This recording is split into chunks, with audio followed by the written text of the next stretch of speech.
Okay, next I've that blog posting about Viveza. I thought I'd just show you a little bit about Viveza. Now, it originally started life as part of the NIK collection, which was in turn bought by Google. It was made free for a while, the NIK collection, and subsequently bought by DxO, who now own it, currently own it. And here's an image which I've already worked on a lot in Viveza. I'll load it into Viveza now. I'm running it through Coral Facial Pro, but I use it with this program, I use it with Adobe Lightroom, I use it with DxO Photo Lab, and that's the NIK collection as a whole, and Viveza in this case in particular. So let's go up and go and select it as a plugin. So it's under NIK collection here, and it's Viveza 2. Right, so this will load it into Viveza. And okay, there's the image. I might just make it a tad smaller, zoom out a little bit. There we go. Right, so the way it works is, if you're totally unfamiliar with it, on the right hand side here, you can either make adjustments globally, or you can use, this is the power of it, the control point tool to make selective adjustments. So the way you do that is you click on where it says add control point, you get your mouse down to where you want to add it, and see, I'm just going to select this glass down on the bottom right of the image there. So what I do is I hold down control key, and I then select the area. So I selected that area there. Right, now you can start applying your adjustments, and you can do that in two ways. You can either do it through these sliders on the control point itself, you can see here, or you can do it from the main panel on the right hand side here. Now what I might do is I might bring up the contrast a bit on those areas. Doing that, I might see quite a bit. We might bring up the structure a bit as well, so I'll do that and make a lot stand out. I might even make it a little bit green. It's probably green as it is, but let's just do it. So we'll add a tad more green in there. Okay, so quite a lot more green actually, not too much. But anyway, now I want to do the same thing with this green over here, this other leaf or leaves. So an easy way to do that is to duplicate this control point. So what I'm going to do is I'm going to go up to this select tool at the top right here, towards the top right, the arrow. I'm going to go to the control point there. I'm going to hold down the Alt key, and I'm going to drag the control point over to the new one. So there we go, that's duplicated that control point. Now what you can do is you can group control points together.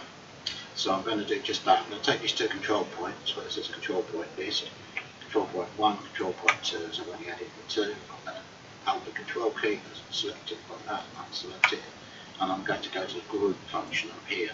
It's there. Now, I now have a group 1, where I can make adjustments to the 2 as a whole. So let's say that I want to back off that green a bit, because I think it's looking just a bit too fluorescent.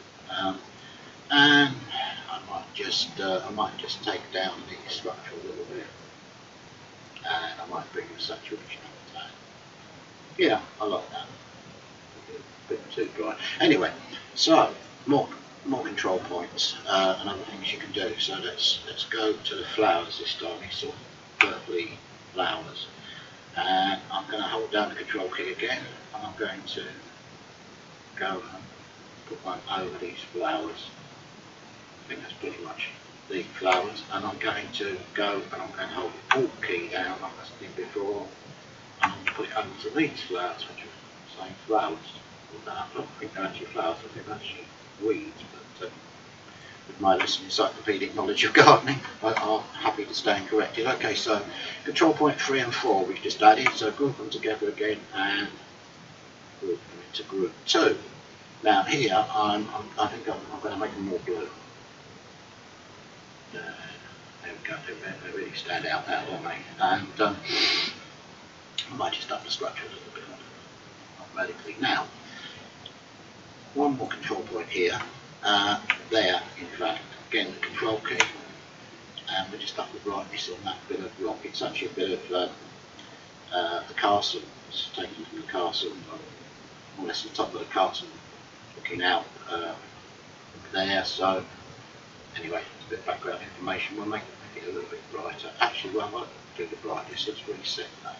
What I'll do is I'll go for the contrast instead. And maybe brightness. Okay. Right, let's reset that. We'll go to shadow adjustment instead. We have a little bit of shadow adjustment. And that's probably enough. Okay, you can see a little bit more detail coming back in. I might still add a little bit of brightness to that as well. Yeah, that'll do. Right, so another control point up on the sky. Control key again. I'm starting left click to position it. Excuse me. And we'll make the sky a little bit bluer. About quite a bit bluer. And again, go back up to the select tool. Go to here, Alt tool or Alt key rather. Whilst we select this, Control key. Got a bit of blue in there as well. Now, what you can do is go to, I'm going to go to this green hill in the background here. Now, I'm pretty happy with that. It's not selecting much outside that green hill, but if I want to make sure that's not the case, I can bring it down to say there,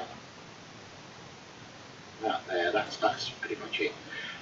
So all I did was I just used this top slider here to reduce the circle area down to just to that, and it's a little bit pretty green. I might give it a tad saturation.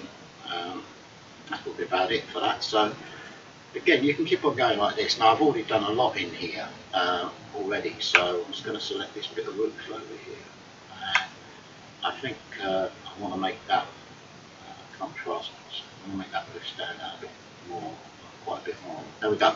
So you can do this over and over again to an image to bring out various areas. That's what makes it, in my opinion, such powerful. Like this area down here, which I'm now selecting here, is very much in shadow, isn't it? So I might just go to the shadow adjustments bit.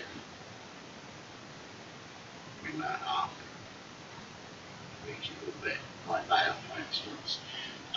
So you can go on forever. I mean, these white fluffy clouds over here might add a bit of contrast, extra contrast. So I've already done a lot with this image, and so I don't really want to adjust too many areas I've already adjusted, but I will do a few more again just to demonstrate the tower over here. Maybe that needs to stand out a little bit. So a bit more contrast and tad more brightness. Too much brightness in my opinion, put that up a bit. Okay, now those are all the sort of selective adjustments. There's others here, like you saw I changed, for instance, just bring out, put some extra blue in here, or there's an overall hue adjustment which I will use, but I don't think it's necessary here as such. But you see I can change the hue. That's just that control point. Sorry, that's that back to the north. So you can just click on here and put no. Because what I was thinking about there was making global changes to hue rather than to a particular control point, but you can do it if you wish. And likewise, you can select a colour here. So if I select here, it says colour picker to change the colour of selected objects. So it's another way of doing things. Blue. So sort of blue here. Now that, I think, or if I remember rightly, will actually select all the areas that are of this particular colour. In fact, it says hue -161. So I've actually changed the hue to that. Let's put it back. Let's go to north. I'm sure there's a way of resetting these individually without doing it. But, oh, I didn't want to do that, but you can see what happens when I do it. Yeah, okay, so In fact, the only thing I can reset this. There we go. Right, so another things you can do in Viveza. Let's go down here. Just see there is the levels and curves tool, which I'll just play around with a bit. Now you can select overall RGB, red, green and blue. Now you can do this in most graphics programs, not all of them, but it's a facility in Viveza as well, so we'll put out video levels, as it says, levels and curves. Adjust mid-tones. It's looking pretty horrible. I don't actually like it like this, but as an example of what you can do to the overall image. In fact, some of these aren't so bad actually, the darker ones in my opinion, but that's quite nice. Okay, so let's leave it like that, so you can see pretty much what Viveza does. But I thought it probably would be nice to illustrate it with an example, because I'm always raving about Viveza, and I thought for those of you who haven't seen it, you now see what it does. Actually, I'm tempted to add one more control point here. I'll show you when I add it to the white short clips at the back. That's most of them, and I'd like to be a bit brighter. Stand out a bit. There we go. Stand out now, don't they?